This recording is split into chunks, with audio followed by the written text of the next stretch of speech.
I hope you've given a picture now of we've got this world that's going faster, transforming at a rate that we haven't seen in a long, long time. I think it's unprecedented. Has very big implications for business. I mentioned the 6 that are there that we think are key. So what does it mean for leadership? And we think that what it means for leadership is a couple of things. One is that much of what we talk about in leadership, in business schools, in education forums, and in companies, is what leaders do. You know, you need to be ready to understand how the trends are shifting. You know how to organize your self very different. Some of the things I've been talking about. But we think that too much emphasis is being put on this, what leaders do, and not enough on who leaders are and how they interact. That we think is more important than what leaders do. And the reason why we think that is because in a world that's moving and changing so quickly, it's very difficult to predict what you're going to need to have to do because it's changing so fast. So what's most important is the characteristics of that leader. Are they adaptable? Can they learn? Can they pull teams together? Can they handle stress?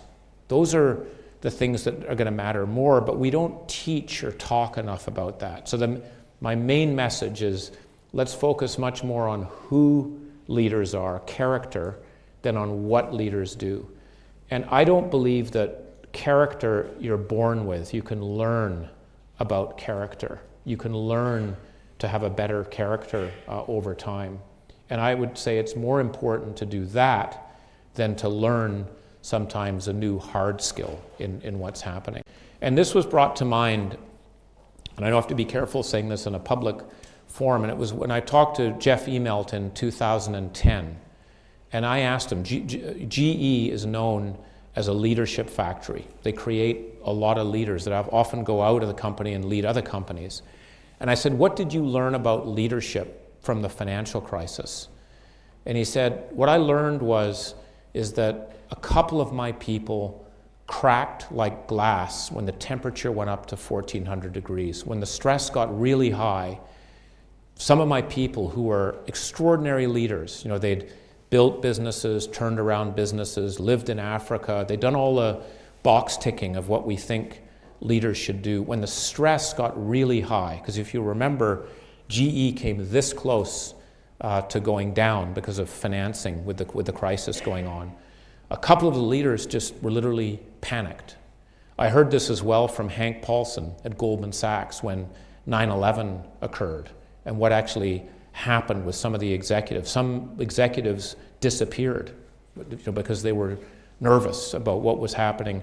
Leaders can't do that, right, in these situations. But the problem, as Jeff Immelt said, was you can't cook people up to 1400 degrees and see if they'll snap. You just got to know what you're building and how you do it. And so I just want to pick a couple of these that I think are important. One is this strong sense of purpose. Effective leaders of character have a longer-term view about what they want to accomplish. And I'll have to tell you something, for most of them, it's not about making a lot of money. That you don't find the most successful leaders focused on greed or trying to make, they actually have a broader purpose in terms of what they're trying to do, the impact they're trying to have in the world. And one thing I would think about for each of you as you think about yourself as a leader, what's your ambition?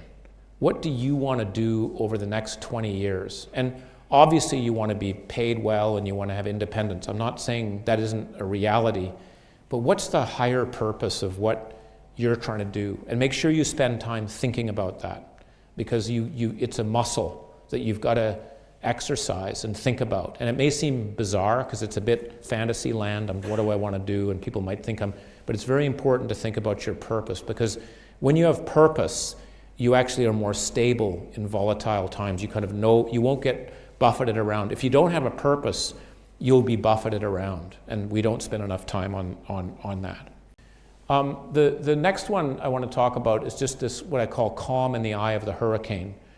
What this is with volatility and changes going on, and this is about people cracking, what you'll find is there's some people who are very calm when things are, and sometimes they're crazy. They just don't even realize that everything is going on. But the really good leaders know how to actually be calm. And what they do is they know how to what's called compartmentalize, right? And I learned this from a CEO of an insurance company. And he basically told me, when I met him, he was just retiring. And I said to him, what have you learned that you wish you knew at the beginning of when you were a CEO? And he said, I wished I'd learned how to compartmentalize. I said, what does that mean? He said, what it means is this. He said, if I'd met you in my first week as CEO, I would have kicked you out of my office. And I went, that's not very nice feedback. Why? And he goes, no, it's nothing to do with you. It's because in my first week, I learned that we were being sued for $6 billion by the lawyers. And he says, I was frightened. I said, this is a huge deal.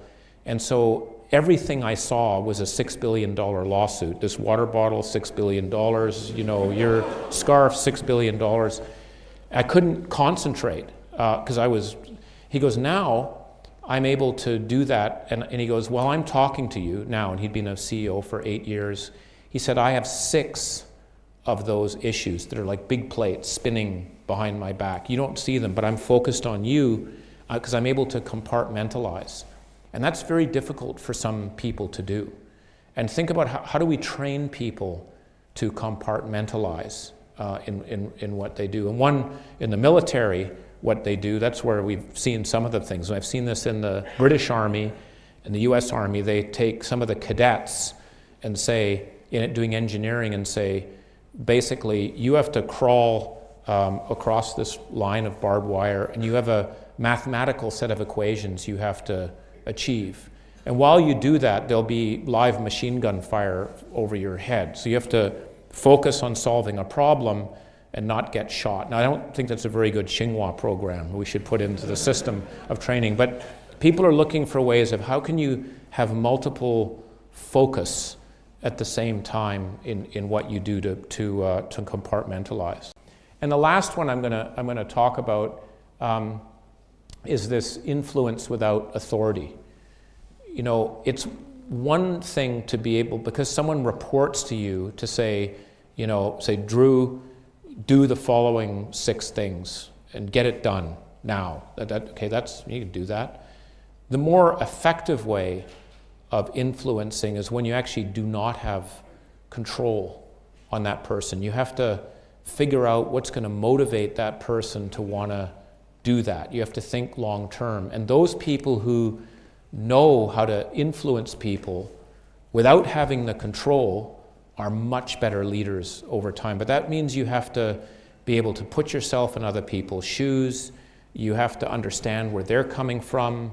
You have to be a little more selfless than selfish in what you're doing and build it. And those are leaders that we see that are effective. And one of the things I learned from a succession program, and this is for one of the Fortune 1 company, basically when they make their decision, the board makes a decision of picking a CEO with all the candidates that are there, they look for 2 things.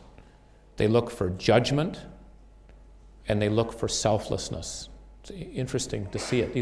They look for judgment. That's kind of, can this person step back and look at all these different pieces and make a call? Because even with all this data that we have, you have to use judgment. There is some gut that's required, and then being selfless. So this is what we think is going to be critical as we think ahead. How you lead in a time of incredible change is going to mean much more focus on who. But anyhow, I've talked for way too long. I apologize for you having to listen to all of that stuff. But I hope you've got, a picture of the context of the world you're going to be leading in, some of the changes that are going to be important for companies, and what it means for leadership.